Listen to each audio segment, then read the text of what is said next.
మీ ఆశీర్వాదం మీ భాగస్వామ్యం కోసం ఇక్కడికి వచ్చామని మీకు తెలియజేస్తున్నా. ఇప్పుడే కేశవ్ గారు చెప్పారు, బాధ్యత అంటే నేపాల్లో ఆందోళన జరుగుతున్నాయి. అక్కడ ఆందోళన జరిగితే 200 మంది తెలుగు వాళ్ళు అక్కడ చిక్కుకుపోయారు. ఆ సమయంలో ఎవరైతే హెచ్ఆర్ మినిస్టర్ ఉన్నాడో లోకేష్ గారిని రియల్ టైం గవర్నెన్స్ లో ఉండి మానిటర్ చేయమని ఆదేశాలు ఇచ్చాను. ఇది జవాబుదారీతనం అవునా కాదా అని మిమ్మల్ని అడుగుతున్నా. సంక్షేమం అంటే ఓట్ల రాజకీయం కాదు.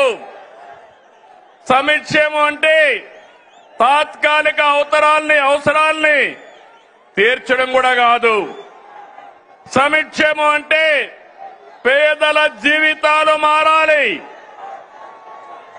పథకాలు అంటే పేదల జీవన ప్రమాణాలు పెరగాలి.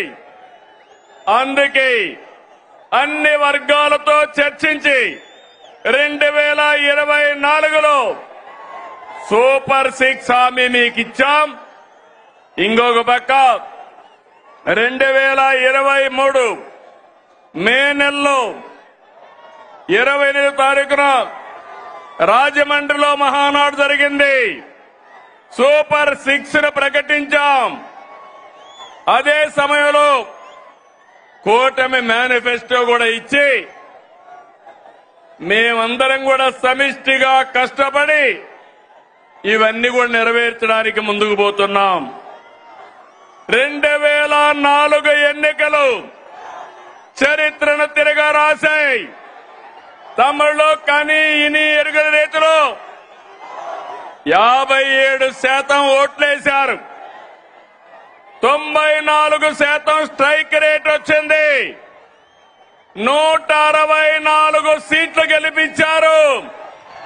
ప్రతిపక్షానికి హోదా లేకుండా చేసిన మీకు మనస్ఫూర్తిగా అభినందనలు.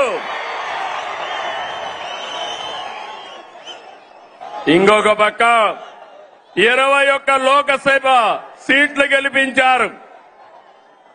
అయితే గత ప్రభుత్వం ప్రజావేదిక కూల్చివేతతో విధ్వంస పాలన మొదలుపెట్టి రాష్ట్రాన్ని అగాధంలోకి నెట్టేసింది.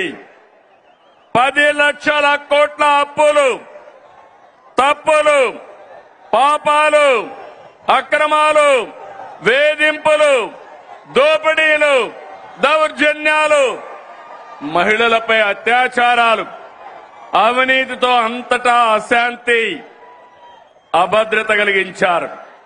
93 కేంద్ర ప్రాయోజిత పథకాల్ని నిలిపివేశారు. నిరుద్యోగం, గంజాయి, డ్రగ్గులు తెచ్చిపెట్టారు. 15 నెలలుగా అనేక సవాళ్లను అధిగమించాం. ఒక్కొక్క అడుగు ముందుకేస్తూ పరిపాలన ఘాట్ని పెట్టే ప్రయత్నం చేస్తున్నాం. నిర్వీర్యమైన వ్యవస్థల సరిదిద్ది మాట ప్రకారం అన్ని పథకాలు మారుస్తున్నాం. అందులో భాగంగానే పేద మధ్యతరగతి ప్రజల జీవితాలు మార్చి సూపర్ 6 అమలు చేశాం. అందరి సహకారంతో సూపర్ 6 పథకాల్ని సూపర్ హిట్ చేసి మాట నిలబెట్టుకున్నామని మరొక్కసారి విజ్ఞప్తి చేస్తున్నాను. తమిళలో గుర్తుందా? సూపర్ 6 పైన నాడు వాళ్ళు ఏమన్నారో గుర్తుందా అని అడుగుతున్నా. సూపర్ 6 అంటే అవహేళన చేశారు. పింఛన్లు పెంపంటే అసాధ్యమన్నారు. పిల్లలందరికీ తల్లికి వందనం అంటే ట్రోలింగ్ చేశారు. మెగా డిఎస్సి అవ్వదన్నారు. దీపం వెలగదన్నారు.